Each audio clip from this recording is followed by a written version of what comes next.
So this is the price at New York midnight opening price. So if we just kind of just put that in here, New York midnight opening price, this is the price when the, I guess, the IPTA algorithm or whatever you want to call it resets, right? That's at New York midnight opening price.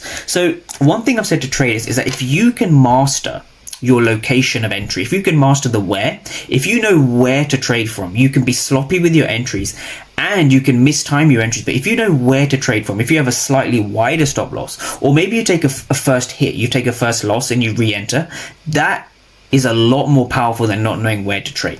So the where is very important, because the where and knowing your POI gives you your exact location. So when you know where price is going to sell off from, in this case, you will have a much better chance of making it. So when you're forming a POI, just to wrap up the POI topic, right? So a POI will come from the following things. You want to see a fair value gap, right? This is the 15-minute chart. So this is a fair value gap here on the 15-minute chart.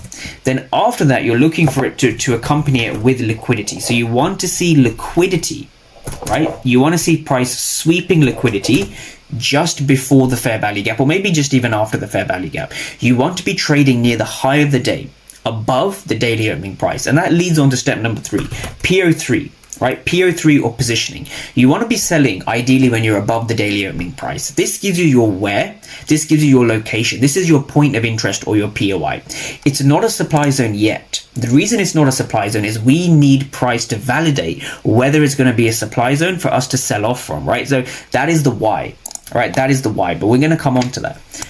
So this is the where, right? This is our POI, and these are the 3 rules we use: 15-minute fair value gap, liquidity, and PO3, always in that order.